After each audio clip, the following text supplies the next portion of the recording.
بسم الله الرحمن الرحیم. د سورزو نه شکایت ملاویدو چې دلته کم په 400 سیټي کې چې کم بانکونه دي د سره یو ګروپ ولاړی او هغه چې د بانک نسوک پیسې را واخلي نو د هغه نه په مختلفو طریقو باندې پیسې او یو غلا 2 نمبر سره ورکی او هغه سره چې څومره پیسې هغه د بانک نه راغستي هغه دغه نه وي. په دې واقع ډي پی او صاحب سختۍ سره نوټس واغسته د ایس پی سی انویسټیګیشن نذیر خان په نگرانی کې زما د سی ای او مدد خان د ایس ایچ او جوهر شیخ خان او ایډیشنل ایس ایچ او جهانگیر خان مونږ باندې مشتمل یو ټیم جوړ کو. مونږ په دې کې مختلفو زاویو سره تفتیش وکړو. په دې کې مونږه دوه ملزمان اونیول عمران ولد آیات خان سکنا پتنګ چوک فقیر کله پجګی روډ پېښور او رفیع احمد ولد بشیر محمد سکنا ګل آباد سرډيري. د دې طریقې واردات دا دی چې یو سړی بانک تراشي هغه د بانک نه پیسې راخلي د دې یو مرګره په بانک کې دننه ولاړی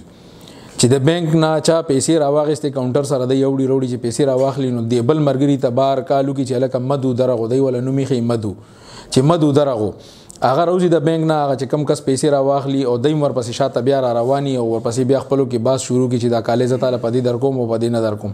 باس کوي اخر کې دای هغه خبرې دومره تیزی کی چې هغه سړی ځان ته متوجي کی او ته ودري کی سم مسله دا چل یره داسې دا یو ته بیا وی چې را دات مال خو نه راکې ته تیر لاواله زبدل چې کم دینو پیسې درکم نو د چې د بانک نه څومره پیسې راوستي دا غین او ته زیات یادی کې نو اخر کې سر پاغي باندې خبره ډن کی چې څومره پیسې د بانک نه راغستي هغه ته واخلي او دا کالی ولا ورکې نو کم پیسې واخلي هغه روان شي او دا یو کس د سړی سره روان شي دا چانه چې پیسې والي شي چې سم مزلو کې نو دی ودی جلګه د کالو رسید خو هغه سره پاتې شو دی پسې واپس ورزم زته رسید علم نو چې دی ور پسې واپس لاړ شي نو بیا را نشي نو دا سه هغه سړی نه پیسې والي شي هغه د 2 نمبر سونه ملو شي او هغه سره چې څومره پیسې وي هغه دغه نه والي شي نو دا ګروپ نیولې شوی دی د ډیرو وارداتو انکشاف کړي دي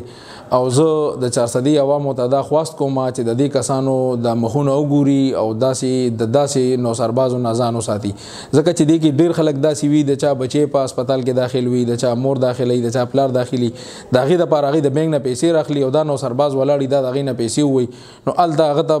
مختلف مسلې بیا جوړیږي ال د مریض په هسپتال کې پروتي مرګ یلوي بیا وسر نور پیسې نه وي کمې پیسې چې وسره وي نو هغه ته دی وخی دا کالی دي کم چې دی خلکو لا ور کوي او خلک په دوکه کوي او د دې نمونګه مختلف وارداتو کې چې دی کمې پیسې والی پاغه کې دی نمونګه د 80000 روپۍ ریکور کړی دي او نور مزید ان شاء الله د انکشافات شروع دي او نور مزید به ان شاء الله د ریکوري کو. زما عمران نوم دی جی او په دې کې راوستم د سرو کړي په زیړو کړي په سروي بدلو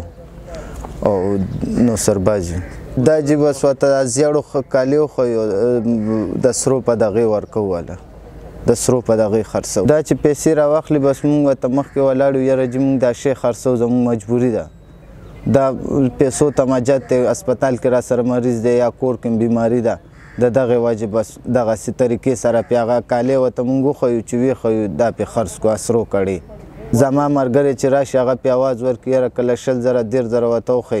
چې را دا که خرڅوي زبې د نوالم دې طریقې سره په بس مخکې را ګرم کو اواز په ورکو هغه په ځان لا بس هغه بیا وی یاره تاسو خوشی زیت ځان لالم